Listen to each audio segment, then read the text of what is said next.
BRS నాయకుల తీరుపై fire అయ్యారు మంత్రి సీతక్క. రాష్ట్రానికి కంపెనీలు తెస్తూ ఉంటే ప్రజలను రెచ్చగొట్టి అల్లర్లు సృష్టిస్తూ ఉన్నారని విమర్శించారు ఆమె. గత 10 ఏళ్ల పాలనలో బీఆర్ఎస్ నాయకులు చేసిందేమీ లేదన్నారు ఆమె. బీఆర్ఎస్ నాయకులతో లగజర్లలో అల్లర్లు సృష్టించాలని కేటీఆర్ ప్రయత్నించారని ఆరోపించారు. ఇవాళ కంపెనీలు వస్తలేవు, కంపెనీలన్నీ మర్రిపోయినాయని అప్పుడు అన్నారు. ఇవాళ కంపెనీలు తేవడానికి భూసేకరణకు పోతే అడ్డుకుంటున్నారు, అధికారులను కొడుతూ ఉన్నారు.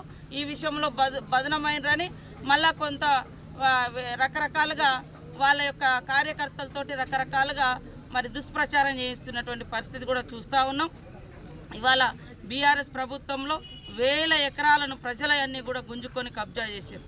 కానీ ఎక్కడ కూడా కాంగ్రెస్ పార్టీ అలాంటిది కాకుండా పారదర్శకంగా మరి ఎవరి భూమి అయితే తీసుకుంటే వాళ్లకు నష్టపరిహారం ఇస్తున్నాం.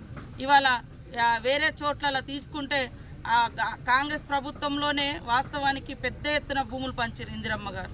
ఆ భూములకు గత ప్రభుత్వం 5 లక్షలు 6 లక్షలు ఇచ్చి ₹1 కోటి లెక్క అమ్ముకొని వ్యాపారాలు చేశారు. ప్రజల దగ్గర నుంచేమో 5-6 లక్షలు తీసుకున్నారు కేటీఆర్ ఆ రోజులలో ఫార్మాసిటీ అని.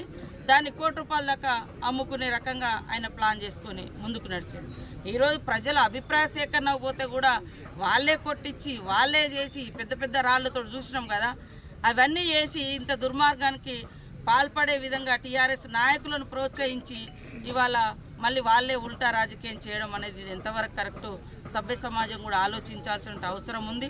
కాబట్టి ఇవాళ రుణమాఫీ గురించి టీఆర్ఎస్ 10 ఏళ్ల గవర్నమెంట్లో 10 ఏళ్లలో 4 విడతలు చేస్తే 20 లక్షల మందికి చేశారు.